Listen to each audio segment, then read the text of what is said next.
درود و سلام پڑھ رہے ہیں. اے ایمان والو تم بھی یہ درود و سلام پڑھو. کیا ہمیں ایک دن میں روزانہ ایک مرتبہ درود شریف کم از کم پڑھنے کی توفیق ملی ہے یا نہیں؟ یہ میں اس لیے کہہ رہا ہوں، چند گروپ میں جو احباب ہے وہ دیکھ رہے ہوں گے، اس مہینہ میں 5 لوگوں کو نکال دیا اس گروپ سے. نکالنے کی وجہ یہ تھی، نکالنے سے پہلے موقع دیا. 2 مہینے میں 60 دن آئے. کتنے دن؟ 60 دن. 60 دن میں ایک مرتبہ بھی درود پڑھنے کی انہیں توفیق نصیب نہیں ہوئی. پھر اپنے آپ کو کس منہ سے ہم سرکار کا امتی کہلائیں گے؟ کس منہ کو لے کر سرکار کی شفاعت حاصل کریں گے کل؟ ذرا سوچو. ارے اس نبی اللہ پر کثرت سے درود پاک پڑھنے کے لیے کہا گیا ہے. وہ درود پاک جو بیماریوں سے شفا عطا کرتی ہے، وہ درود پاک جو تندرستیوں کو دور کرتی ہے، وہ درود پاک جو بلندیوں کے مقام پہنچاتی ہے، حتیٰ کہ وہ درود پاک جو نبی اور خدا کا قرب حاصل کراتی ہے. ایسے پاک وظیفے سے ہم دور ہو جائیں، پھر یہ خواہش کریں گے ہم بھی دنیا والوں کے آگے محبوب بن جائیں. یہ ناممکن ہے. تو محبوبیت کا مقام حاصل ہوتا ہے کہ اپنے سے تمام برائیوں کو ختم کریں اور محاسبہ اس طرح کریں کہ دیکھیے 24 گھنٹے ہمارے پاس روزانہ ملتے ہیں. یہی 24 گھنٹے روزانہ پیرانے پیر کو بھی ملا کرتے تھے. یہی 24 گھنٹے غریب نواز کو ملا کرتے تھے. یہی 24 گھنٹے مخدوم پاک کو ملا کرتے تھے. کیوں یہ 24 گھنٹوں میں اتنے خدا کے برگزیدہ بن گئے ہیں؟ آج ہم اتنے بچھڑ کیوں گئے ہیں؟ اپنا محاسبہ اس طرح کرو. بستر پر جا کر دیکھو روزانہ ہم نے کیا کیا.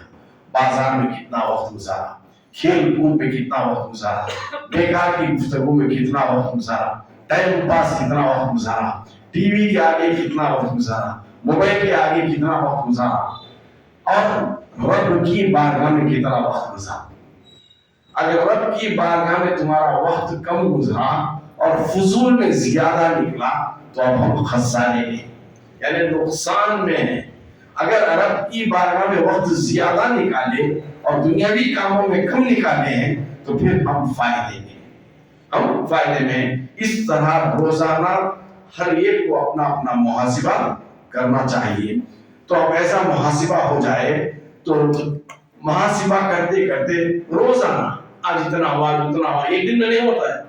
پریکٹس میکس مین پرفیکٹ جسے کہا جاتا ہے. اسی طرح روزانہ کرتے کرتے محاسبہ ایسا ہماری زندگی میں موڑ ڈالیں کہ ہمارا زیادہ وقت خدا کی ذات سے جڑ جائے اور کم وقت دنیاوی کاموں میں لگ جائے. تو اب اللہ تعالیٰ کا قرب بھی ہمیں حاصل ہو جاتا ہے. اسی کو کہتے ہیں مراقبہ. اسی کو کہتے ہیں مراقبہ. مراقبے کے لیے پہلی شرط کیا ہے؟ محاسبہ. محاسبہ. محاسبے کے بعد جو ہمیں تعلق حاصل ہوتا ہے مشاہدہ. محاسبے میں جو کامیاب ہو جاتا ہے اس کے بعد مشاہدہ. مشاہدہ مطلب کیا؟ دیکھنا. اب پاس الفاظ کا ذکر کرتے ہیں. حضرت کو کہتے ہوئے آپ نے سنا مرشد کے تصور میں، مرشد کے خیال میں تم پاس الفاظ کا ذکر کرو. کہتے ہیں کیا کبھی مرشد کا خیال آیا؟ خالی نام چہرہ ہو گیا نہیں گا، پھر غائب ہو گیا نہیں گا، اسکرین میں ہوگا ہاتھ چلے گا تھا. تو مشاہدہ کیسے حاصل ہوتا ہے؟ آج خانقاہوں کی اندرونی بات آپ کے آگے رکھوں گا. چونکہ ہم بارگاہوں پر جاتے ہیں، ہر ولی کی بارگاہ میں جاتے ہیں تو ان سے تصرف حاصل کرنا ہے، ان سے کچھ لینے کے لیے جاتے ہیں. وہ تو ہماری بات سنتے ہیں لیکن وہ کیا جواب دیتے ہیں وہ سننے کی قدرت بھی ہم میں پیدا کرنا ہے. کیا کرنا ہے اس کے لیے؟ تو پہلے باوضو بارگاہوں پر چلے جاؤ. کسی بھی ولی کی بارگاہ کیوں نہ ہو، باوضو چلے جاؤ اور جانے کے بعد ایسی جانب بیٹھو چہرے کے سامنے ہو. جب بھی قبر میں جس کو لٹایا جاتا ہے چہرہ قبلے کی جانب ہوتا ہے. سمجھو کہ اب یہ قبلہ ہے، میت کو اس طرح لٹایا گیا ہے تو چہرہ کس طرف ہے؟ قبلے کی طرف. اب ہمیں کس طرف بیٹھنا ہے؟ اس طرف بیٹھنا. ہماری پیٹھ کہاں رہنا؟ قبلے کو رہنا. پینتی بھی نہیں کھڑنا، سرانے بھی نہیں کھڑنا، پیٹھ کے پیچھے بھی نہیں کھڑنا. کس جگہ کرنا؟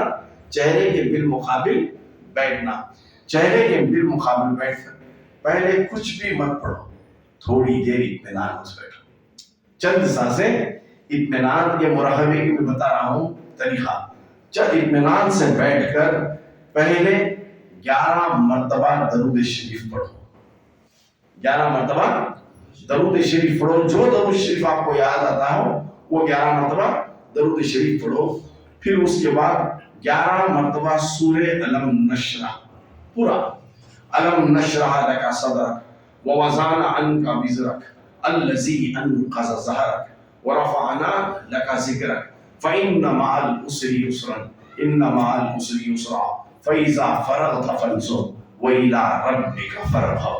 یہ پوری سورت کتنی بار پڑھنا ہے؟ 11 مرتبہ. پھر 1 مرتبہ سورہ فاتحہ پڑھو. پھر آخر میں 11 مرتبہ درود شریف پڑھو. کیا کیا کرنا ہے؟ پہلے 11 مرتبہ درود شریف, 11 مرتبہ الم نشرح. جسے یاد نہیں ہے یاد کر لو, بہتر ہے. جب تک یاد نہ ہو جائے دیکھ کر بھی پڑھ سکتے ہیں, اجازت یہاں تک بھی دیکھ کر. 11 مرتبہ درود شریف, 11 مرتبہ الم نشرح, 1 مرتبہ سورہ فاتحہ الحمد کا سورہ, پھر 11 مرتبہ درود شریف. یہ صرف 4 چیزیں تمہیں پڑھنا ہے. اب ان 4 چیزوں کو پڑھنے کے بعد اپنی آنکھوں کو بند کر لو. اپنی آنکھوں کو بند کر کر سینے پر لفظ اسم اللہ کا تصور کرو. سینے پر, قلب پر ایسا ہے کہ ہمارے قلب, ہمارے سینے پر لفظ اللہ لکھا ہوا ہے. اسم ذات اللہ کا نام یہ لکھا ہے, تصور کرو. اور دل میں, زبان سے نہیں, دل میں اللہ اللہ ذکر کرتے رہو. اللہ اللہ ذکر کرتے رہو. شرط یہ ہے کہ تصور شیخ میں ڈوبنا ہے. تصور شیخ میں, جو تصور شیخ میں ڈوب کر ان چیزوں کو پڑھ کر اپنے اس قلب پر لفظ اللہ کا تصور کر کے اپنے دل میں اللہ اللہ اللہ اللہ کا, زبان سے دل میں اللہ اللہ کا ذکر کرتا ہے, تو شیخ اپنا تصور ہٹا کر اس ولی کامل کا چہرہ دکھاتے ہیں. اس ولی کامل کا چہرہ دکھاتے ہیں جن سے ان کی روح آپ سے گفتگو بھی کرتی ہے. آپ سنتے بھی ہیں, کسی سوال کو جب لے کر جاتے ہیں تو اس کا جواب بھی دیتے ہیں. آئیے چلیے ان کی بارگاہ میں جن کی ذات پر کوئی شک نہ ہو. جب بھی حضرت امام شافعی رحمۃ اللہ تعالی علیہ کو مسئلے میں کبھی کوئی مشکل پیش آ جاتی تو حضرت امام اعظم ابو حنیفہ رحمۃ اللہ تعالی علیہ کی بارگاہ میں چلا جاتے. جب حضرت امام اعظم ابو حنیفہ کا وصال ہو گیا تو فلسطین کی سرزمین سے پیدل چل کر, بغیر جوتوں کے چل کر بغداد کو آتے اور مزار اقدس پر حضرت امام اعظم ابو حنیفہ رحمۃ اللہ تعالی علیہ کے بیٹھتے. کون فرما رہے ہیں؟ خود امام شافعی فرما رہے ہیں. جی بیٹھتے, عشاء کی نماز سے فارغ ہو کر اب وہاں مراقبہ کرتے. کیا پڑھتے؟ یہ چیز کرتے اور رات بھر تصور مراقبے میں کرتے. تو علی الفجر, فجر کے وقت مراقبے میں اس چیز کا حاصل ہوتا تھا. روح پاک حضرت امام اعظم ابو حنیفہ ان کی رہبری فرماتی کہ اس پیچیدہ مسئلے کا حل یہ ہے. یہ بزرگوں کا آزمادہ چیز ہے. آج بھی چند لوگ خواہش کرتے ہیں ہمارے والدین سے, جو خواب میں نظر نہیں آ رہے, کہ ہم دیکھ سکتے ہیں, کیا ہم بات کر سکتے ہیں. بے شک مراقبہ رکھا گیا ہے اسی کے لیے, لیکن جیسے میں نے کہا تمنا ایک چیز ہے, امید دوسری چیز ہے. صرف تمنا ہم رکھیں, تمنا رکھ کر اگر پڑھ لیں تو کوئی چیز ہمیں نظر نہیں آتی, تو اس کی طرف ہمیں کیا کرنا ہے؟ پہلے محاسبہ, اپنے برائیوں کو ختم کرنا ہوگا. اگر تم مشاہدے میں کسی کو دیکھنا چاہتے ہو, روزانہ کرنا ہے. یہ ہو ہی نہیں سکتا کہ آئینے پر اگر دھول جمی ہوئی ہے تو کیا چہرہ نظر آتا؟ نہیں. اب چہرہ نظر آنا ہو تو کیا کرنا؟ آئینے کے دھول کو پاک کرنا, تب جا کر چہرہ دکھتا. اسی لیے مراقبے میں ہم مشاہدہ کرنا چاہتے ہیں تو ہمارے دل میں برائیوں کی دھول اگر جمی ہوئی ہے تو پہلے اس برائیوں کا خاتمہ کرنا ہوگا. جب وہ برائیاں ہم سے ختم ہو جائیں تو اب دل کا آئینہ صاف ہو جائے گا، اب تمہارے مرشد کا بھی تمہیں دیدار ہو جائے گا، اور مرشد ذات رسول کا بھی تمہیں مشاہدہ کرا دیں گے۔ وہی فنا فی الرسول کا مقام ہے، اور جب فنا فی الرسول کے مقام میں تم کامیاب ہو جاؤ گے تو پھر تم ایسی عبادت کرو گے کہ تم رب کو دیکھ رہے ہو، رب کے جلووں سے تم سرفراز ہو جاؤ گے۔ اسی لیے مراقبہ رکھا گیا ہے۔ الغرض کہنے کا حاصل یہ ہے کہ مرید کے لیے لازمی ہے کہ مراقبے میں غرق رہے، مراقبے میں غرق ہونے سے پہلے مشاہدہ کرے، محاسبہ کرے، اپنا محاسبہ کرے، محاسبہ کرنے کے بعد مجاہدہ کرے۔ یعنی مجاہدہ کس سے کرنا ہے؟ جہاد کرنا ہے۔ کس سے؟ گناہوں سے، اپنے گناہوں سے، شیطان سے جہاد کرنا ہے۔ تو محاسبہ کرتے وقت مجاہدہ ہوتا ہے، مجاہدے میں اپنے نفس سے لڑا جاتا ہے اور برائیاں ختم ہو جاتی ہے، تو اب ہمیں مشاہدہ حاصل ہوتا ہے، تب جا کر ہمارا مراقبہ ختم ہو جاتا ہے۔ تو یہی چیز ہے جو چند نوجوانوں نے خواہش کی تھی، حضرت مراقبہ کرنا چاہتے ہیں حضرت۔ میں بولا مراقبہ بنتا آسان ہے بھی، تینالی راما کی سٹوری نہیں ہے، لیلا مجنون کی کہانی نہیں ہے جو حاصل ہو جانے کے لیے بہت پپڑا کرنا پڑتا۔ اولیاء کاملین صرف اسی طرح اپنے وہاں پر نہیں پہنچے، بڑے سخت مجاہدے کیے، مراقبے کیے، تب جا کر وہ بلند مقام پر حاصل ہو جاتا ہے۔ جب کسی کو یہ مقام حاصل ہو جاتا ہے، اتنا مراقبے میں اس کی پابندی آ جاتی ہے، تو وہ بندہ کہیں کسی بارگاہ میں جانے کی ضرورت نہیں ہوتی۔ اگر پیران پیر سے بات کرنا چاہتا ہے تو اپنے آنکھوں کو بند کر کے مراقبہ کر لیتا ہے، تو وہیں دستگیری عطا ہو جاتی ہے۔ تو یہ چیز ہوتی ہے مراقبہ کیا ہوتا ہے۔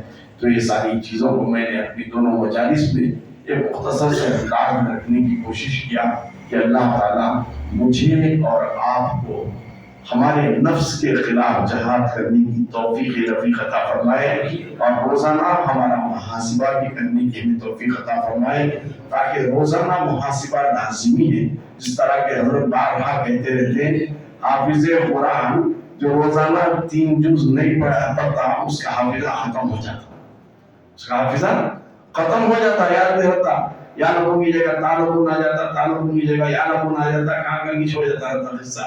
تو اسی لیے حافظ قرآن کے لیے ضروری ہے کہ اپنے حفظ کو حفاظت کرنے کے لیے جو پڑھا گیا ہے 300 باروں روزانہ اس کی تلاوت کرنی چاہیے۔ اسی طرح مشاہدہ کرنا چاہتے ہو تو روزانہ اپنا محاسبہ ضروری ہے۔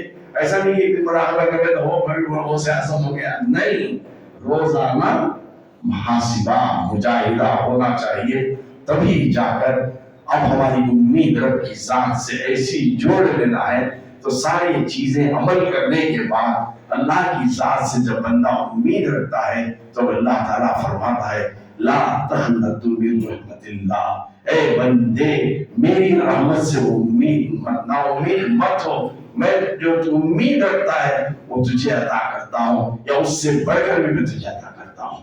وآخر دعوانا ان الحمدللہ رب العالمین۔ اگر دوران گفتگو کہیں علمی طور پر مجھ سے خطائیں ہو گئی ہیں کہنے میں یا سننے میں، تو اللہ تعالیٰ مجھے اور آپ کو معاف فرمائے۔ استغفر اللہ ربی من جمیع ما کری اللہ قولا فعلا سمعا ناظرا ولا حول ولا قوة الا باللہ العلی العظیم هو حسبی نعم الوکیل نعم المولا ونعم النصیر۔ آج کی یہ جو محفل ہے 2 چیزوں میں ضم کی گئی ہے، ایک تو محاسبے کا دوسرا پارٹ تھا، آج مکمل کیا گیا۔ انشاءاللہ جب بھی مجھے جمعرات کو موقع ملا تو کچھ نہ کچھ ایسے چھوٹے ٹاپکس کو آپ سے پیش کروں گا۔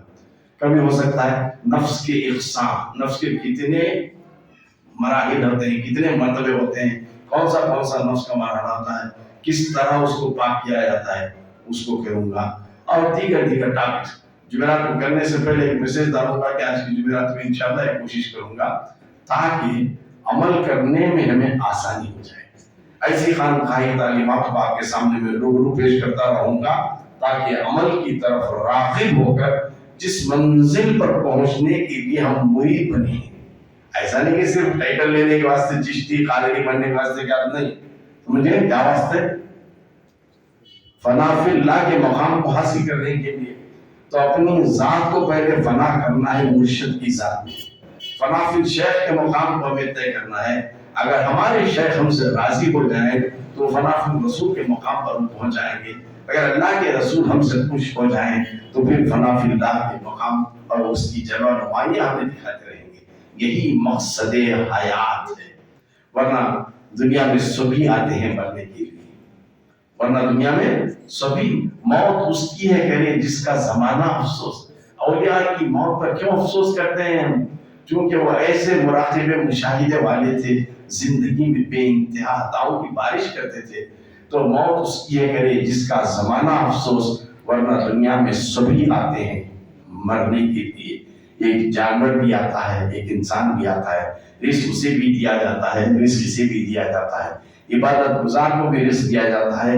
بے عبادت جو ہے، عبادت جو نہیں کر رہا ہے، اسے بھی رزق دیا جاتا ہے. پھر لوگ بولتے ہیں پھر اس میں ہمارے لیے کیا فرق ہے؟ تمہیں نماز پڑھ لی تو تم نے رزق ملا، ہمیں نہیں پڑھ ہم نہ مل رہا تھا. بیوقوفی کی بات کیا ہے؟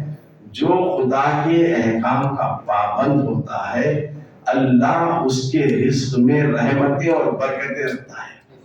جو بے نمازی، اللہ کا وعدہ ہے میں تو تمہیں رزق دوں گا. اگر آپ اس کے فرائض کو چوک کر ہم رزق کھا رہے ہیں تو اللہ اس رزق سے برکتیں ہٹا لے گا اور اسی رزق کے ذریعے ہمیں بیماریوں میں ملوث کر دے گا. یہ فرق ہے. یہ عبادت گزار اور غیر عبادت گزار میں یہ بڑا فرق رہتا ہے. اسی طرح کہنے کے لیے تو بہت ساری باتیں ہوتی ہیں، وقت کو بھی محدود کرنا ہے. اور گھر کے حالات وہ بتا سکتے ہیں جو گھر میں ہو، یا گھر کے حالات وہ بتا سکتے ہیں جو گھر کے قریب ہو، ہے نا. گھر کے دور والا بتا سکتا کیا؟ نہیں بتا سکتا. تو آج کی محفل میں ہم خراج عقیدت بھی پیش کرنے کے لیے حاضر ہوئے ہیں، ایثار ثواب بھی پیش کرنے کے لیے، جو ہمارے سرزمین دکن میں ایک بلند مقام رکھتی ہے، سلسلے سہروردیہ سے جن کا تعلق ہے، سلسلے سہروردیہ سے جن کا تعلق ہے. حضرت سیدنا بابا فخر الدین سہروردی رحمۃ اللہ تعالی علیہ، جن کا آج عرس پاک بھی ہے. جب نوجوان میرے پاس آئے، حضرت نیکسٹ ویک ٹنگڑا شریف کو جی حضرت کہیں کو ہوئی عرس. بولا عرس آج ہے، عرس آج ہے نہ نیکسٹ ویک ایڈجسٹ کرنی تھی. میں بولا اولیاء اللہ کی بارگاہوں پر عرس کے دن کیوں اتنا ہجوم پہنچتا ہے؟ کیا دیوالی پیسہ خرچہ کر کو چین سکون اپنی تجارت کو سنبھالا احتاط رکھ کر ان کی جگہ پہنچ جاتے ہیں. چاہے اجمیر میں میلہ لگ جاتا ہے، کہیں سے بھی پڑھ کر بخشا جا سکتا ہے، لیکن وہیں جانے کے لیے مقصد کیا ہے کہ خانقاہی بات کہوں گا، اس کو خانقاہ کی چار دیواروں کی باہر اگر میں بولوں تو کفر کا فتویٰ ہے ہو جائے گا. لیکن جو بزرگان دین تعلیم دی ہے اس حق بات کو آپ کے سامنے رکھوں گا. سال میں کتنے دن رہتے ہیں؟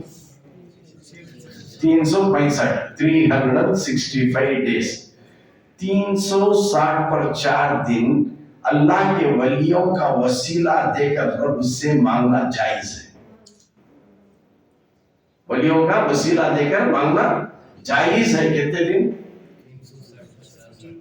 360 پر 4 دن. لیکن جس دن ان کا عرس آتا ہے اس دن ان کے وسیلہ دے کر رب سے مانگنا یہ ناجائز ہے. اس واسطے کہتا ہوں اس کا دن ہوتا یہ ہے کہ خانقاہ کی باریکی کی بات ہے. بولا چار دیواری کے باہر بولو تو کافر کفر کا فتویٰ. تو عرس کے دن ان کا وسیلہ نہیں، اس واسطے کہ اس دن ان کی ذات خدا کی تجلیات میں گم ہو جاتی ہے. تو اسی لیے اب ان غیر نہیں جاننا چاہیے اس دن. تو اس دن انہی سے مانگنا ہے. کس سے مانگنا ہے؟ انہی سے مانگنا ہے. صاحب عرس سے ان کے عرس کے دن مانگنا ہے تو بے شک حاصل مراد ہوگی. باقی کے 360 پر 4 دن ان کے وسیلے سے رب سے مانگنا ہے. تو میں نے کہا جب جانا ہی ہے تو نیکسٹ ویک اس کا دن حاضر جی لینا رہا تو 100% لیں گے، ڈسکاؤنٹ بھی ملیں گے. بونس جب مل رہا ہے تو کئی بھی چھوٹی جگہ تو بچا کریں گے.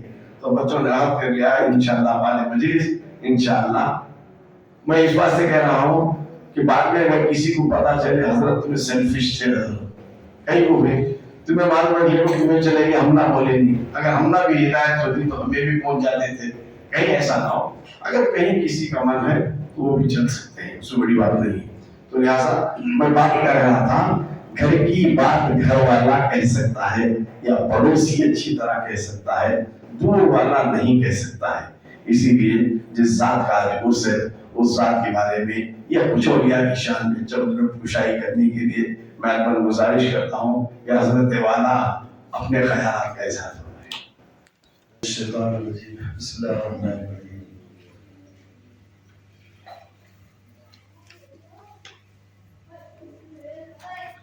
ہدی للمتقین. متقیوں کے لیے ہدایت ہے.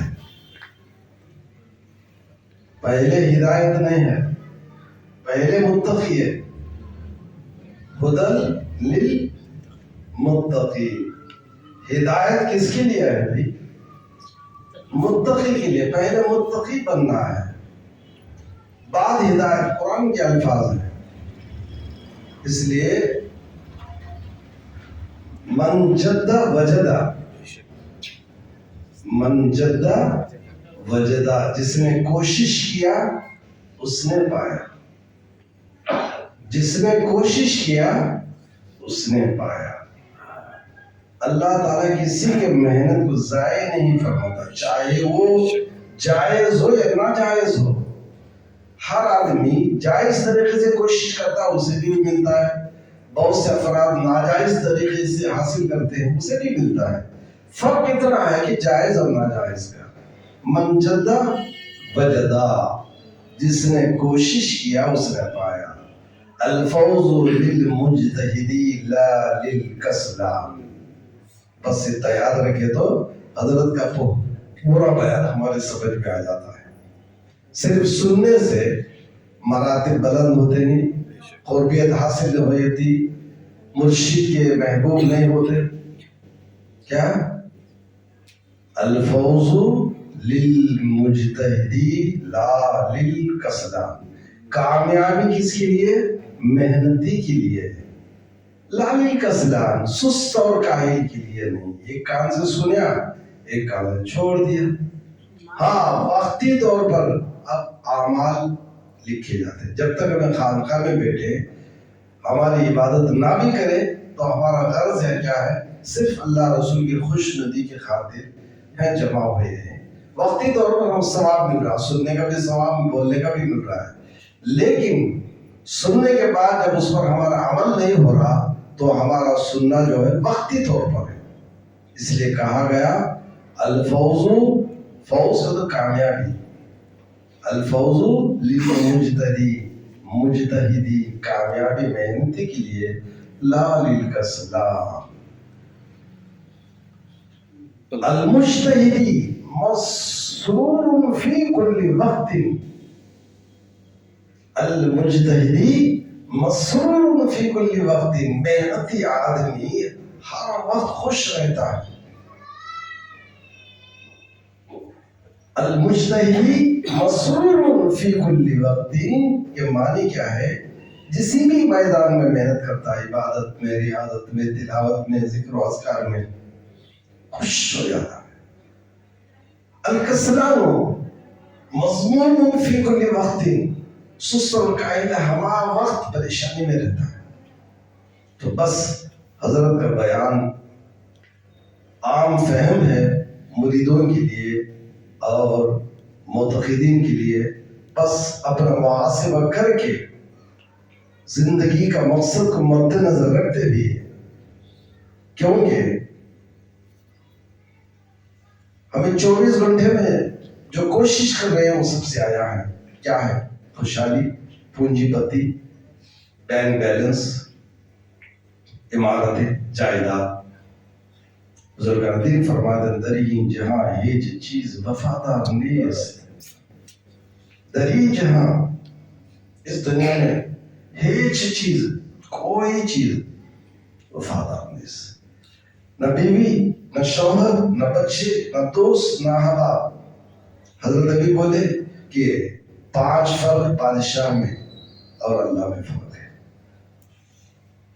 اسی طرح دوستی ایسی سی کرو جسے فنا نہیں ہے، ہر چیز کو فنا ہے، کل من علیہ فان ویبقا وجہ ربک ذو الجلال والاکرام، باقی رہنے والی ذات سے اگر ہمیں دوستی کرے تو ہمیں بھی باقی رہیں گے، وقتی طور پر دفنائے تک مریں گے، پھر قبر میں زندہ ہو جائیں گے۔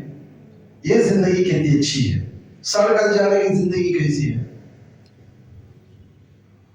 بہت سے بزرگان دین اپنے قبروں میں زندہ ہیں، ان کے اعمال سب کے اقسام، سب کے ارواح کے اقسام ایک طرح نہیں ہوتی، انسان کے جیسے اعمال ہوں گے ویسا ہی قبر میں اس کے ساتھ سلوک کیا جاتا۔ اگر آدمی زندہ ہے تو اسے کون بھی دفناتا نہیں، زندہ آدمی کو دفنانا حرام ہے، کبیرہ گناہ ہے۔ اس لیے اللہ تعالیٰ کی طرف سے جب موت آتی ہے اسے دفنائے تک وہ مردہ نظر آتا ہے، مرد دفنا کے 40 قدم آنے سے پہلے اسے زندہ کر دیا جاتا ہے۔ جب وہ زندہ نہیں ہوتا تو پھر قبر میں فرشتوں کے سوال کے جواب کیسا کرے گا؟ تو آرزو ایسی رکھو قبر میں زندہ رہے، قبر میں زندہ رہے، تو قبر میں زندہ رہ کے نہیں کیا ہے؟ اللہ رسول کی خوش نودی کی زندگی گزارنا ہے، دنیا کو پسے پش ڈالنا ہے، دنیا کی محبت کو کم کرنا ہے، جتنا ملا اس پر شکر ادا کرنا ہے، اور خدا کی بندگی میں پیش قدم ہونا ہے۔ بزرگان دین فرماتے ہیں دینداری میں ہمارے سے نیچے والے کو دیکھنا ہے، ہمیں گھر میں جھوپڑی والے کو دیکھنا ہے۔ شکر ہے اللہ ہماری جھوپڑی نہیں بلکہ ہمارا گھر ہے، اور دینداری میں، دنیا داری میں جھوپڑی والے کو دیکھنا ہے، ہمارا گھر اچھا ہے، اور دینداری میں ہمارے سے زیادہ جو تقوی شاری پرہیزگاری میں زندگی اسے دیکھنا ہے اور اس کے پیچھے چل پڑنا ہے، یہ آرزو رکھنا ہے۔ بس کیا ہے؟ ایمان، عمل صالح، یہی حاصل زندگی ہے۔ وآخر دعوانا الحمدللہ رب العالمین۔ ان اللہ وملائکته یصلون علی النبی یا ایھا الذین آمنوا صلوا علیہ وسلموا تسلیما قائمۃ بدوام ملک اللہ صلاۃ و سلام علیک یا رسول اللہ۔ گر تم